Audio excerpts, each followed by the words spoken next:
নমস্কার, সকলকে স্বাগত জানাই আজকের আরো একটি নতুন এপিসোডে। আমি দীপ চ্যাটার্জি রয়েছি আপনাদের সঙ্গে। আজকের এপিসোডে আপনাদের দেখাবো কল্যাণ বন্দ্যোপাধ্যায়ের কি এমন হলো যে অভিষেক বন্দ্যোপাধ্যায়ের বিরুদ্ধে প্রকাশ্যে বিষোদগার করে বসলেন। কল্যাণ বন্দ্যোপাধ্যায়, যিনি সবসময় মমতা বন্দ্যোপাধ্যায়ের এই বিপদের দিনেও ঢাল হয়েছেন, সেই কল্যাণ বন্দ্যোপাধ্যায়কেও চটিয়ে বসে রইলেন অভিষেক বন্দ্যোপাধ্যায়। এমনটাই কল্যাণ বন্দ্যোপাধ্যায় অভিযোগ করেছেন। আলোচনা করব, বিশ্লেষণ করব, সাথে সাথে এই এপিসোডে সায়নী ঘোষের রূপ বদলে যাওয়া সেটাও আপনাদেরকে দেখাবো। এই বিষয়ে কুণাল ঘোষ কি কটূক্তি করেছেন সেই বিষয়ে বিশ্লেষণ করব। নিয়ে যাব আপনাদেরকে ভারতবর্ষের খবরে। হ্যাঁ, ভারতবর্ষের এই মুহূর্তে খুব একটা সময় ভালো যাচ্ছে না।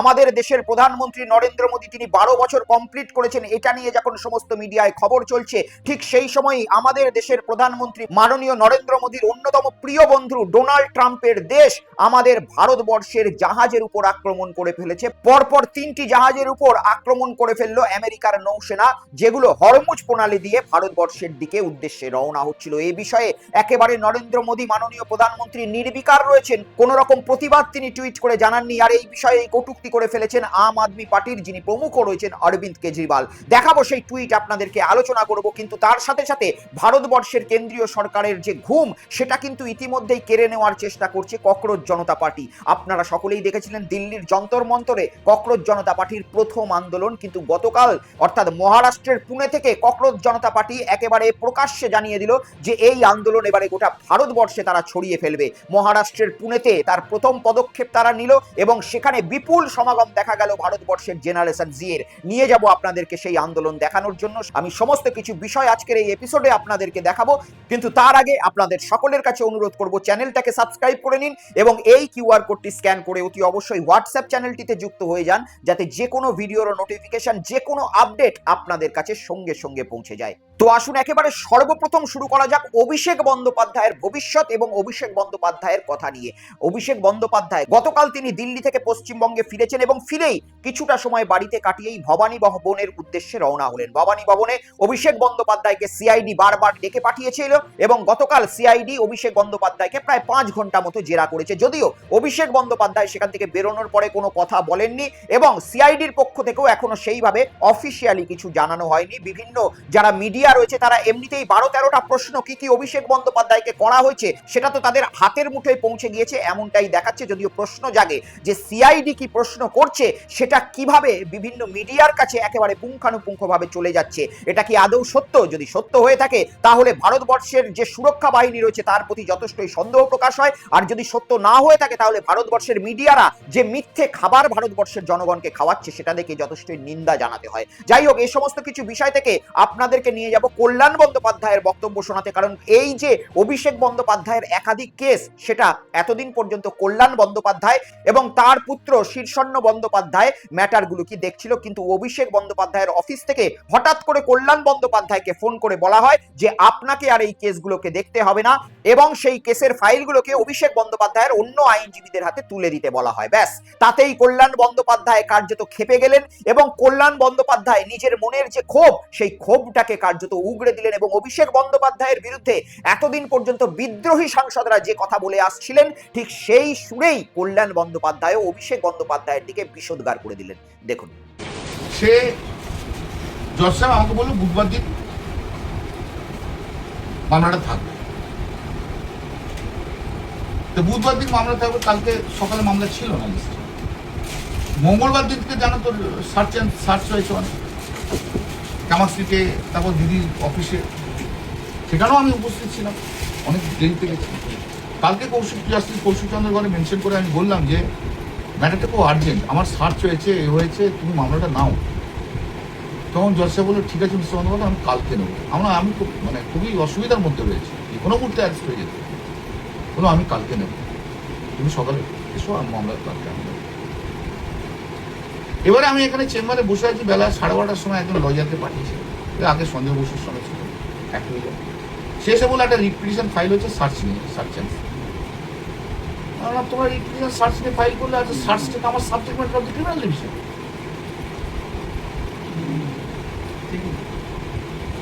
তো আগে সার্চ ইলিগাল কি লিগাল তার ভিত্তিতে তো জজ ওখানে অর্ডার দেবে, সে তো সাবজেক্ট ম্যাটার হয়ে গেল। আমার তো আমি ওখানে অ্যাফিডেভিট করছি, তোমরা একবার কেউ আমাকে জানালে না ফাইল করেছো? বলে না, উপর থেকে ইনস্ট্রাকশন এসছে, না কিশোর দত্ত করছে, আমার করুক কিশোর, তাহলে কোনো অসুবিধা নেই আমার। কিন্তু তোমরা আমাকে যারা মামলা করো, কারণ তোমাদের যখন ডিফারেন্ট ওপিনিয়ন ডিফারেন্ট লোকের রয়েছে, তাহলে আমাকে করার দরকার নেই। আমাকে ডাস্টবিনে দাঁড়াও না, বলতে দেবে না, তুমি বলে যাও, প্রশ্ন করলে তুমি করো, আমি আর কিছু বলছি না। আমাকে ডাস্টবিন হিসেবে ট্রিট করো না, আমাকে বলে দাও ঘন্টাখানেকের মধ্যে আমি করবো, কিছু জানি না। আমি সন্ধ্যাবেলায় কালকে পড়ে আবার রেডি হলাম, যাই মামলা করতে কিছু যখন জানাই। রাত্রি 12:30টার সময় আমার ছেলেকে টেক্সট করে বলেছে যে আমাকে থাকার দরকার নেই, অয়ন ভট্টাচার্য থাকে। তো আমি মামলা ছেড়ে দিয়েছি। আমি আর কি বলবো, যদি একটা arrogant Abhishek Bandyopadhyay air condition ঘরে থাকার ছেলে, অভিষেক বন্দ্যোপাধ্যায় তো আর জানে না কত পরিশ্রম করতে কি করতে হয়। ও সবাইকে ধরে নিয়েছে ওরও ক্যামাক স্ট্রিটের এমপ্লয়ি। হবে না এসব, আমি পারবো না। আমিও সহ্য করতে করতে একটা সময়ের একটা ইয়ে এসে গেছি। 2022-এ আমি এই কথা বলেছি, আপনাদের সবাইকার কাছে সেই ভিডিও আছে, নতুন করে আমি কিছু বলছি না। আজকে এই বিপদের দিনে দাঁড়িয়ে আমি দিদির পাশে আছি। তাকে পর্যন্ত কিভাবে রেসপেক্ট করতে হয় সে জানে না। সে যদি না জানে আর তাকে জানতে হবে না।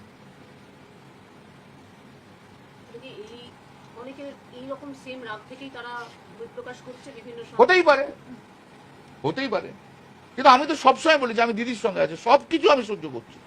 কিন্তু সহ্য করার পরে অভিষেক ব্যানার্জি যদি এরকম কাজ করে, অ্যারোগেন্সি দেখায়, হুইমজিক্যাল হয়, সবাইকে এমপ্লয়ি ধরে নেয়, তাহলে করা সম্ভব নয়।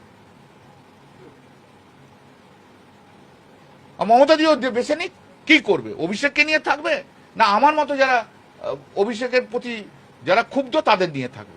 শুনলেন আপনারা। এবং প্রকাশ্যে অভিষেক বন্দ্যোপাধ্যায়কে টার্গেট করলেন কল্যাণ বন্দ্যোপাধ্যায়। এবং অভিষেক বন্দ্যোপাধ্যায় যে অহংকারী, অ্যাডামেট এবং প্রচন্ড উদ্ধত্ত, সেই বিষয়টাও মনে করিয়ে দিলেন কল্যাণ বন্দ্যোপাধ্যায়। যদিও কল্যাণ বন্দ্যোপাধ্যায়কে কিন্তু একেবারেই ওই তৃণমূল কংগ্রেসের ভালো তৃণমূল সাজা বিদ্রোহী সাংসদ বা বিধায়কদের সঙ্গে তুলনা করা যাবে না, কারণ কল্যাণ বন্দ্যোপাধ্যায় সমস্ত কিছু ছেড়ে দিয়েও মমতা বন্দ্যোপাধ্যায়ের সঙ্গে আজকের দিনেও পড়ে রয়েছেন। তিনি বিভিন্ন জায়গায় মমতা বন্দ্যোপাধ্যায়ের সাথে থাকার জন্য চোর চোর স্লোগান শুনেছেন, এমনকি একসময় তাকে আঘাত প্রাপ্ত হতে হয়েছে এই কিছুদিন আগে আমরা দেখেছি। তবুও কল্যাণ বন্দ্যোপাধ্যায় কখনো মমতা বন্দ্যোপাধ্যায়ের বিরুদ্ধে যাননি। কল্যাণ বন্দ্যোপাধ্যায়কে আমরা দেখলাম মমতা বন্দ্যোপাধ্যায়ের বাড়িতে যখন সিআইডি পৌঁছালো, ঠিক সেই সময়ও কলকাতা বিমানবন্দর থেকে ছুটে এসে মমতা বন্দ্যোপাধ্যায়ের বাড়িতে দাঁড়ালেন এবং সিআইডির উদ্দেশ্যে রুখে দাঁড়ালেন কার্যত মমতা বন্দ্যোপাধ্যায়ের ঢাল হয়ে। আর সেই কল্যাণ বন্দ্যোপাধ্যায় আজকে এতটা ভিতরে ভিতরে আঘাতপ্রাপ্ত হয়েছেন যে তাকে মমতা বন্দ্যোপাধ্যায়কে আলটিমেটাম দিতে হচ্ছে যে তিনি কল্যাণ বন্দ্যোপাধ্যায়কে বাঁচবেন না অভিষেক বন্দ্যোপাধ্যায়কে। আর এ সমস্ত কিছু বিষয় পর্যবেক্ষণ করে একটাই কথা বলা যেতে পারে যে অভিষেক বন্দ্যোপাধ্যায় কি কার্যত মমতা বন্দ্যোপাধ্যায় তৃণমূল কংগ্রেসকে শেষ করে দেওয়ার, ভেঙে দেওয়ার একেবারে নিজস্ব কাঁধে দায়িত্ব তুলে নিয়েছেন। কারণ অভিষেক বন্দ্যোপাধ্যায়ের যে নীতি তৃণমূল কংগ্রেসে এতদিন ভুল চলছিল, সেটা তো বিভিন্ন নেতা মন্ত্রী ইতিমধ্যেই প্রকাশ করে দিয়েছেন। এবং তার যে ভিতরে ভিতরে দাদাগিরি, তার যে উদ্ধত্ত, তার যে অ্যাডামেন্ট, সেই অ্যাডামেন্টের ব্যাপার কিন্তু বিভিন্ন নেতারা আগে থেকেই অভিযোগ করেছিলেন। যদিও তৃণমূল কংগ্রেস সরকারে থাকার জন্য কেউ সামনাসামনি ভয়ে খোলসা করতে পারেনি। যবে থেকে তৃণমূল কংগ্রেস হেরেছে, আপনারা সকলেই লক্ষ্য করতে পারছেন যে অভিষেক বন্দ্যোপাধ্যায়কে সকলেই কাঠগড়ায় তুললেও মমতা বন্দ্যোপাধ্যায়ের বিরুদ্ধে অতি বড় বিরোধীরও কোনো কথা বলার সাহস হচ্ছে না, তাকে এক ফোঁটা আঙুল দেখানোরও সাহস হচ্ছে না। তার কারণ মমতা বন্দ্যোপাধ্যায়ের রাজনীতিটাই এভাবে করে এসেছেন। তিনি নিজের পায়ে দাঁড়িয়ে নিজে দল গঠন করে 15 বছর মুখ্যমন্ত্রী থেকেছেন। আর অভিষেক বন্দ্যোপাধ্যায় পড়ে পাওয়া 14 আনার মতো সমস্ত ক্ষমতা নিজের হাতে একেবারেই লিফটে নেমে পেয়েছেন, এ বিষয়ে কিন্তু কোনো রকম সন্দেহ নেই। আর আজকের দিনে যখন দল একেবারে পর্যদুস্ত, সেই সময়তেও অভিষেক বন্দ্যোপাধ্যায় যদি ভুল থেকে না শেখেন, অহংকারের চূর্ণ বিচূর্ণ না হয়, তাহলে তো কল্যাণ বন্দ্যোপাধ্যায়দের মতো মানুষও যারা একেবারে দাঁতে দাঁত কামড়ে মাটি কামড়ে পড়ে রয়েছে এবং মমতা বন্দ্যোপাধ্যায়কে আজকের দিনেও ছেড়ে যাচ্ছেন না, একাধিক এনডিএতে সুযোগ থাকার পরেও সেই মানুষগুলোও আজকে বীতশ্রদ্ধ হয়ে যাচ্ছে। সেই মানুষগুলোও আজকে অভিষেক বন্দ্যোপাধ্যায়ের বিরুদ্ধে কথা বলছেন। কিন্তু মমতা বন্দ্যোপাধ্যায় কেন অভিষেক বন্দ্যোপাধ্যায়কে এতটা প্রশ্রয় দিয়েছেন বা এখনো পর্যন্ত দিচ্ছেন, এ বিষয়ে কিন্তু উত্তর পাওয়া যাচ্ছে না। আর এদিকে যখন কল্যাণ বন্দ্যোপাধ্যায় কার্যত এইভাবে ক্ষোভ উগড়ে দিচ্ছেন, তখন ঠিক সেই সময় কলকাতা বিমানবন্দরে এসে উপস্থিত হলেন অভিষেক বন্দ্যোপাধ্যায়। কারণ ভবানী ভবনে হাজিরা ছিল গতকাল অভিষেক বন্দ্যোপাধ্যায়ের, একটু আগেই আপনাদের বললাম, আপনারাও টিভির পর্দায় দেখেছেন। আর অভিষেক বন্দ্যোপাধ্যায় যখন বিমানবন্দর থেকে বেরোচ্ছেন, তখন আমাদের ভারতবর্ষের মিডিয়াকে দেখে আমার লজ্জা লেগে গেল। ভারতবর্ষের মিডিয়া আজকে কোন জায়গায় পৌঁছে গিয়েছে, কতটা ব্যক্তিগত আক্রমণে পৌঁছে গিয়েছে, কতটা নিচু জায়গায় পৌঁছে গিয়েছে, যে সত্যিই দেখলে লজ্জা লাগে। ভারতবর্ষের একটি প্রাইভেট মিডিয়ার এক অ্যাঙ্কার কি প্রশ্ন করছেন অভিষেক বন্দ্যোপাধ্যায়কে, আমি আপনাদেরকে শোনাবো, দেখুন। কেন সই চুরি করেছেন ভাইপো? কেন সই চুরি করেছেন ভাইপো? কেন সই চুরি করেছেন ভাইপো? লজ্জা করলো না সই চুরি করতে? ভাইপো অভিষেক বেরিয়েছে, লজ্জা করলো না সই চুরি করতে? ডিমের গন্ধ গা থেকে গেছে। ভাইপো এদিকে তাকান, ভাইপো এদিকে তাকান, লজ্জা করলো, চুরি করতে লজ্জা করলো। আমরা যখন টিনেজার ছিলাম তখন এতটা চ্যানেল ছিল না। দূরদর্শনে সন্ধ্যা 7টার সময় একটা সংবাদ পরিবেশন হতো এবং দিনে 3-4 বার সংবাদ পরিবেশন হতো। সে কি মার্জনার সাথে সংবাদ পরিবেশন, সে কি ভদ্রতার সঙ্গে সংবাদ পরিবেশন। আর আজকে সংবাদ পরিবেশনটা কার্যত হকারিতে পৌঁছে গিয়েছে। এক অ্যাঙ্কার, এক প্রাইভেট চ্যানেলের অ্যাঙ্কার, তিনি অভিষেক বন্দ্যোপাধ্যায় যিনি একজন সাংসদ, হতে পারে তার নামে একাধিক কেলেঙ্কারির অভিযোগ থাকতে পারে, সেটা বিচার বিভাগীয় ব্যবস্থা, কিন্তু এক সাংসদকে একজন রিপোর্টার প্রশ্ন করছেন, সেই প্রশ্নের মধ্যে মিনিমাম শিক্ষা নেই, মিনিমাম ভদ্রতা নেই, মিনিমাম সৌজন্যতা নেই।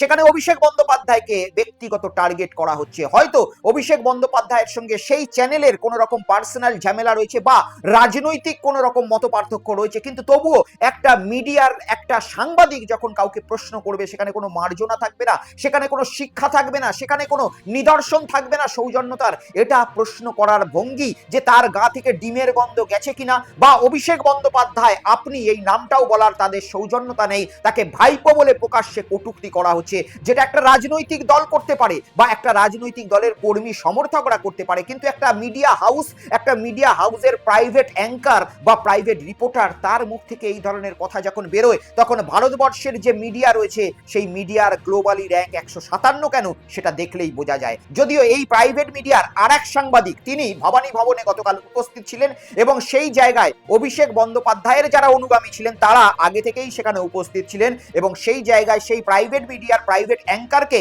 তারা জয় বাংলা স্লোগানও শুনিয়ে দিলেন। দেখুন।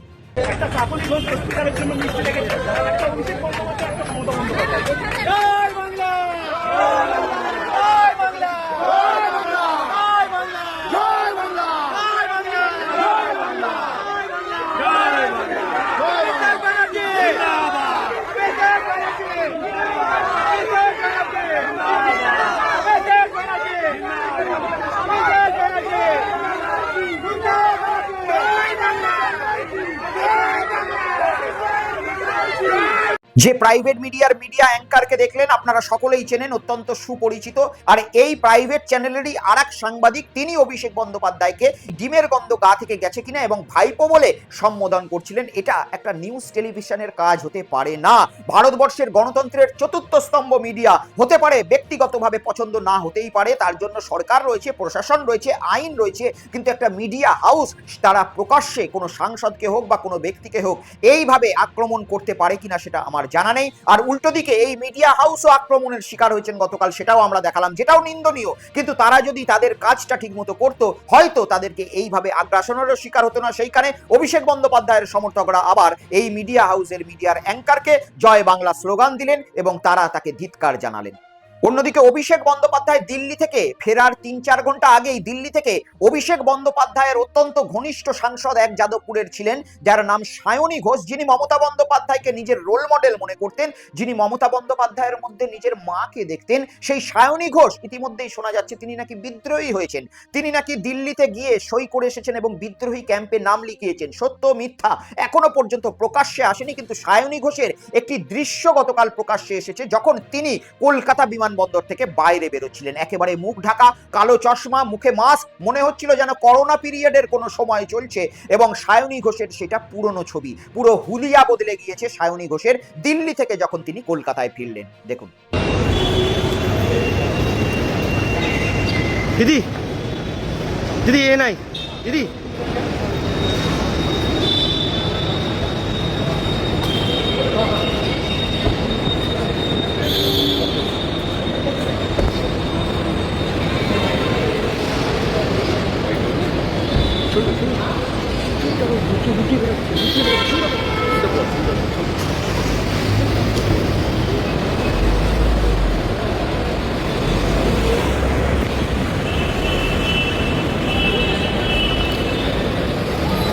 দেখুন, আমরা মানুষরা গিরগিটিকে এমনিই বদনাম করে থাকি। আমরা বলি না যে গিরগিটি কি রং বদলায়, গিরগিটি তো তার নিজের জীবনের জন্য প্রকৃতির সঙ্গে মিলে রং বদলায়, কিন্তু মানুষ নিজের স্বার্থের জন্য রং বদলায়। আজকে যে সাংসদকে দেখলেন, যাদবপুরের সাংসদ, তার নাম সায়নী ঘোষ। যে ড্রেসটি দেখলেন, সেই ড্রেসটিতে তিনি জিন্স এবং টপ পরে রয়েছেন। আপনারা মনে করে দেখবেন যে সায়নী ঘোষকে লাস্ট এই রকম দৃশ্য ছাড়া আপনারা কবে দেখেছেন? আপনারা দেখুন, মমতা বন্দ্যোপাধ্যায়ের পাশে সায়নী ঘোষ যখনই থাকতেন, তিনি মমতা বন্দ্যোপাধ্যায়কে নকল করতেন, অনুপ্রাণিত হতেন এবং সাদা শাড়ি এবং হাওয়াই চটিও সাদা পরতেন। কার্যত হাঁটু থেকে শাড়িটা একটু তুলে নিতেন টেনে, যাতে তার পায়ের হাওয়াই চটিটি দেখা যায়। আর সেই সায়নী ঘোষ আজকের দিনে নিজের হুলিয়া বদলে ফেলেছেন। তার কারণ, মমতা বন্দ্যোপাধ্যায়ের হাতে আর ক্ষমতা নেই। এখন মমতা বন্দ্যোপাধ্যায়ের সঙ্গে নাম জড়ালে যদি অনেক ক্ষেত্রে অসুবিধা হয়ে থাকে, তাই জন্য বহু সাংসদই বিদ্রোহী ঘোষণা হচ্ছেন এবং নিজেদেরকে ভালো তৃণমূল দেখার চেষ্টা করছেন। সায়নী ঘোষ কিছুদিন আগেই যুব সভাপতির দায়িত্ব পেয়েছেন, কিন্তু এই পশ্চিমবঙ্গে শোনা যাচ্ছে তৃণমূল কংগ্রেসের অনেক যুবকর্মী এখনো অসুবিধায় রয়েছেন। কিন্তু তৃণমূল কংগ্রেসের এই যুব সভাপতি নতুন যিনি আবার দায়িত্ব পেয়েছেন, নিজের ফোনটি পর্যন্ত বন্ধ করে রেখেছেন, কারোর সঙ্গে যোগাযোগ করছেন না। আর দিল্লি থেকে যখন তিনি ফিরলেন, তার হুলিয়াই পুরোপুরি বদলে গিয়েছে। আর এই হুলিয়া দেখার পরে তৃণমূল কংগ্রেসের এই মুহূর্তের রাজ্যের মুখপাত্র কুণাল ঘোষ, তিনি তো কার্যত কটূক্তি ছুড়ে দিলেন সায়নী ঘোষের উদ্দেশ্যে। দেখুন, ওটা সত্যি সায়নী ঘোষ কিনা। এয়ারপোর্ট থেকে বেরোচ্ছেন যে মুখ ঢাকা, সে একটা ভয়ঙ্কর একটা গোপন গোপন গোপন গোপন ভাব। কারণ মুখ টুক ঢাকা, মানে করোনার সময় আমরা যেসব আপনারা আগে চেক করুন ওটা আজকের ছবি কি ছবি নয়। হঠাৎ এত না তাহলে উনি এত মুখ ঢাকতে যাবেন কেন? উনি এমন কি করেছেন যে মুখ ঢেকে চলাফেরা করবেন? আপনারা চেক করুন যে আজকের ছবি কিনা। কারণ এ তো পুরো করোনার সময়ের ছবি। হয় তিনি দলে আছেন, নইলে তিনি একটা ভয়ঙ্কর বিপ্লবী। দুটোর মাঝখানে তো কিছু নেই, কিন্তু তার জন্য মুখটা ঢাকতে হবে কেন? কুণাল বাবুর বক্তব্যের মধ্যে প্রাসঙ্গিকতা কিন্তু রয়েছে। তিনি তো এটাকে করোনা কালের ছবি বলে কটূক্তি করলেন, কিন্তু এটা করোনা কালের ছবি নয়। কারণ সায়নী ঘোষের আশেপাশে যারা রয়েছেন, তারা কিন্তু মুখে মাস্ক বা অন্য কিছু প্রোটেকশন ইউজ করছেন না। তার মানে এটা বলাই যেতে পারে যে সায়নী ঘোষের এটা গতকালের টাটকা ছবি। আর সত্যিই তিনি কেন এতটা মুখ লুকিয়ে আসছেন? তিনি কি ডিমের ভয় পাচ্ছেন, নাকি তিনি কোনো রকম বিদ্রোহীর কাজ করে এসেছেন দিল্লি থেকে? এটা থেকে মিডিয়ার মুখ ঘোরাতে তিনি এইভাবে লুকিয়ে হাজির হচ্ছেন। তিনি কি ফেস করতে ভয় পাচ্ছেন তার কর্মী সমর্থকদের? একাধিক প্রশ্ন উঠছে, কিন্তু সব থেকে বড় প্রশ্ন উঠছে যে একটা মানুষের নৈতিকতার মধ্যে কি এমন বদল চলে এলো, যিনি একসময় মমতা বন্দ্যোপাধ্যায়ের অনুকরণে চলতেন, তিনি সোজাসুজি একবারে ওয়েস্টার্ন দেশে চলে এলেন। আর আজকে কলকাতা বিমানবন্দরে কার্যত গোটা মুখ ঢেকেই তিনি ঘুরে বেড়াচ্ছেন। অর্থাৎ বিপর্যয় এবং খারাপ সময় যে কি জিনিস, সেটা আজকের দিনে হাড়ে হাড়ে পশ্চিমবঙ্গের মানুষ টের পাচ্ছে, দেখতে পাচ্ছে। কারণ খারাপ সময় যখন এসেছিল 2011 সালে সিপিএম এর, সেই সময় এই ধরনের নেট ছিল না, এই ধরনের প্রবলভাবে মিডিয়ার চর্চা ছিল না, তাই এতটা খারাপ সময়ে রং বদলানোটা দেখা যায়নি, যেটা 2026 সালে দেখা যাচ্ছে। 2026 সালে মমতা বন্দ্যোপাধ্যায়ের খারাপ সময় আসতেই কিভাবে একাধিক মানুষ গিরগিটির মতো রং পাল্টাচ্ছে, সেটা এই সোশ্যাল মিডিয়ার দৌলতে খুব ভালোভাবে সাধারণ মানুষ দেখতে পাচ্ছে। এবং আমি আগেই বললাম না যে গিরগিটিকে আমরা শুধুই বদনাম করে থাকি, আসল রং তো মানুষ বদলাচ্ছে।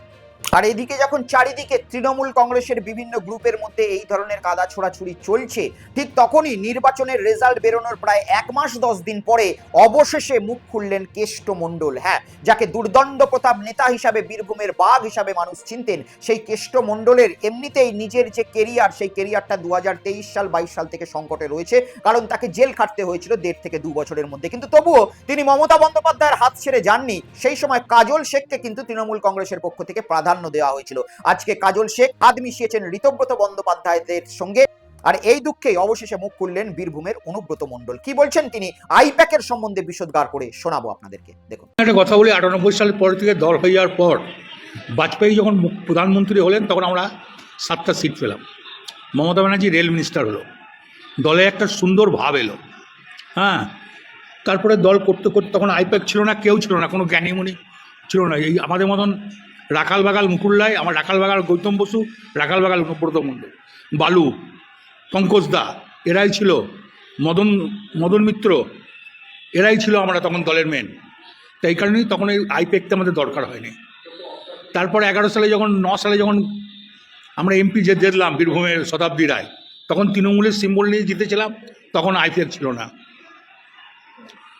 11 সালে যখন পার্টি পাওয়ার আসে, তখন আইপ্যাক ছিল না। কংগ্রেসের সঙ্গে অ্যালায়েন্স করে দলে এসেছিলাম। কংগ্রেসকে চটানোটা আমাদের ভুল হয়েছে, কিন্তু কে কার কথা শুনে। তারপর 14তেও আইপ্যাক ছিল না, 16তেও আইপ্যাক ছিল না, 1900ও আইপ্যাক ছিল না।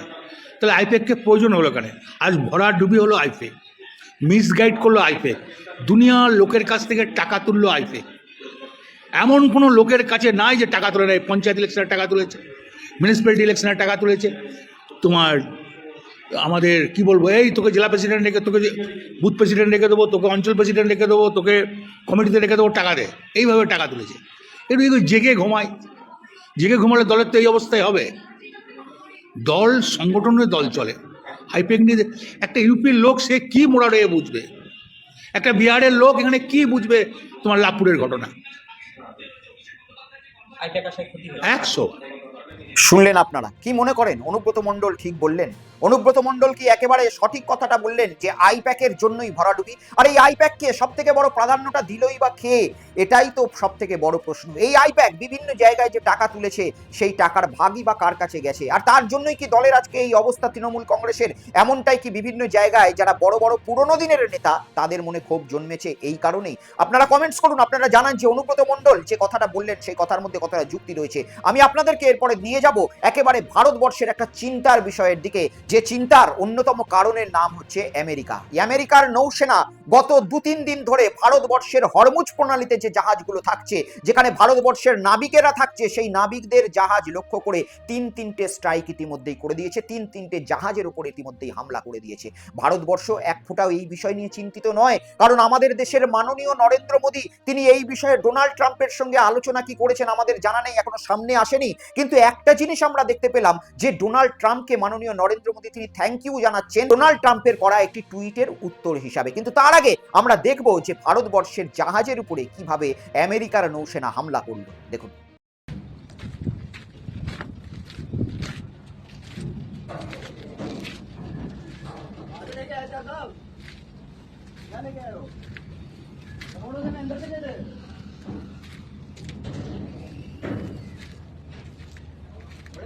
हाँ इधर से जाना पड़ेगा आजा। 72 घंटों के भीतर भारत के क्रू वाले जहाजों पर यह तीसरा बड़ा हमला है। कल ही एक टैंकर अमेरिका की ओर से दागी गई मिसाइल का शिकार हो गया था, जिस पर सवार 3 भारतीय नाविकों की मौत की आधिकारिक पुष्टि अब कर दी गई है। मस्कट में मौजूद भारतीय दूतावास ने बयान जारी कर कहा कि वो ओमान के अधिकारियों के साथ लगातार संपर्क में हैं और हालात पर बेहद करीबी नजर है।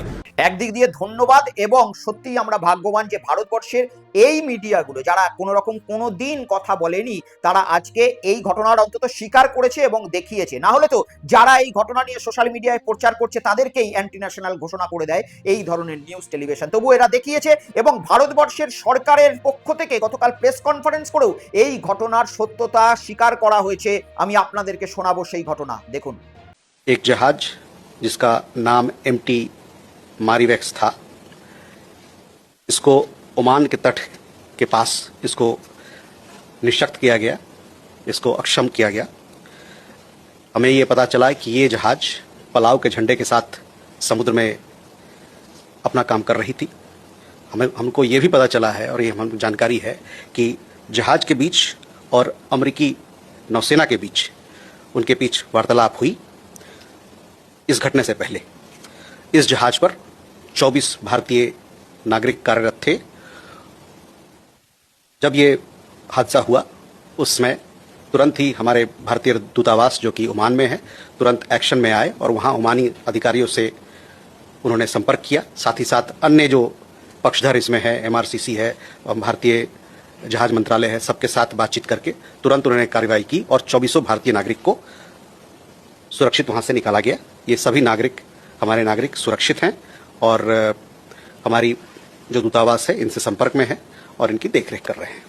ভারতবর্ষের সরকারের পক্ষ থেকে প্রেস কনফারেন্স করে এই ঘটনার স্বীকার করা হয়েছে, এমনকি আমেরিকার পক্ষ থেকেও এই ঘটনার সত্যতা স্বীকার করা হয়েছে। কিন্তু আশ্চর্যের বিষয়, ভারতবর্ষের সরকারের পক্ষ থেকে যারা এই প্রেস কনফারেন্স করে স্বীকার করলেন তারা একবারের জন্য আমেরিকাকে কোনো ধরনের কটূক্তি করলেন না, আমেরিকার বিরুদ্ধে কোনো একটাও কথা বললেন না, এমনকি মুখে ডোনাল্ড ট্রাম্পের নামটা পর্যন্ত নিলেন না এবং কোনো রকম কঠোর প্রতিক্রিয়া দেখালেন না। কেন আমেরিকাকে আমরা এত ভয় পাচ্ছি আজকে স্বাধীন ভারতবর্ষের 75 বছর বছর হয়ে যাওয়ার পরেও, এমনিতে তো আমরা বারবার নিজেদেরকে বিশ্বগুরু ঘোষণা করছি, কিন্তু তারপরেও ডোনাল্ড ট্রাম্পকে ডাইরেক্ট হুঁশিয়ারি দিতে আমরা এতটা ভয় পাচ্ছি, ভারতবর্ষের সরকার তাকে হুঁশিয়ারি দিতে এতটা ভয় পাচ্ছে। এমনকি দেশের মাননীয় প্রধানমন্ত্রী স্বয়ং তিনি ডোনাল্ড ট্রাম্পকে একটি টুইটে থ্যাংক ইউ জাহির করেছেন, যে টুইটটা প্রকাশ করেছেন অরবিন্দ কেজরিওয়াল। অরবিন্দ কেজরিওয়াল প্রকাশ্যে টুইট করে বলেছেন, ভারতবর্ষের মাননীয় প্রধানমন্ত্রীর 12 বছর কমপ্লিট হয়ে যাওয়ার পরে আমেরিকার প্রেসিডেন্ট ডোনাল্ড ট্রাম্প তিনি প্রধানমন্ত্রীকে শুভেচ্ছা বার্তা দিয়েছেন, এবং তার পরিবর্তে প্রধানমন্ত্রী আমাদের নরেন্দ্র মোদী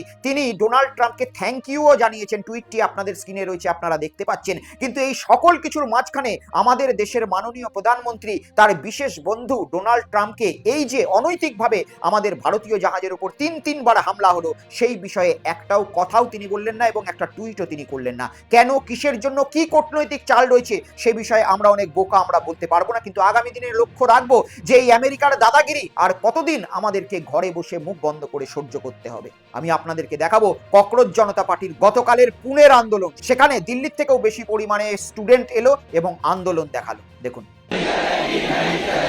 হিন্দু মুসলিম কি রাজনীতি,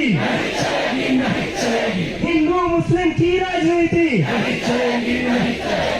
कुठं ना कुठं आपण विचार केला पाहिजे। ज्या हिंदू मुस्लिमच्या राजनीती গতকালের পুনের চিত্র, আর এই চিত্র অভিজিৎ দীপকে, ককরোচ জনতা পার্টির যিনি ফাউন্ডার, তিনি বলছেন গোটা ভারতবর্ষ জুড়ে এবারে শুরু হবে। গতকাল অভিজিৎ দীপকেরা একেবারে প্রকাশ্যে ঘোষণা করে দিয়েছে যে এইভাবে বিভিন্ন ভারতবর্ষের ছোট ছোট যে সমস্ত শহরগুলো রয়েছে প্রত্যেকটা জায়গায় প্রত্যেক দিন আন্দোলন হবে, এবং আজকেও এই মুহূর্তে লখনৌতে প্রোটেস্ট শুরু হতে যাচ্ছে 4টের সময়। তাই ককরোচ জনতা পার্টি যে ঘটনাটা 6ই জুন শুরু করেছিল দিল্লির যন্তর মন্তরে, এটা গোটা ভারতবর্ষের মাটিতে এবারে তারা নিয়ে আসছে। পুনেতেও যথেষ্ট পরিমাণে তারা সাড়া পেয়েছে, এবং এই সকল জায়গাগুলো, সকল রাজ্যগুলো ঘোরার পরে এই সকল রাজ্য থেকে সমস্ত ধরনের স্টুডেন্টদেরকে একত্রিত করে আগামী দিনে বৃহত্তর আন্দোলনেরা দিল্লিতে করবে, এমনটাই গতকাল ঘোষণা করে দিয়েছে। তাই ভারত সরকারের চিন্তা কিন্তু আস্তে আস্তে বাড়তে চলেছে। এই ককরোচ জনতা পার্টি যেভাবে রাস্তায় এবারে ছাত্রদের নিয়ে বা জেনারেশন জিদের নিয়ে নামছে, সেই দৃশ্য দেখার পরে দেখা যাক আগামী দিনে সমস্ত খবর আপনাদের কাছে পরিবেশন করব এবং সমস্ত কিছু একেবারে রং না দেখে আপনাদের কাছে নিয়ে আসবো। ততক্ষণে সকলে ভালো থাকুন, সুস্থ থাকুন এবং দেখতে থাকুন বেঙ্গল পালস উইথ দীপ, সত্য যেখানে রং দেখে না। নমস্কার।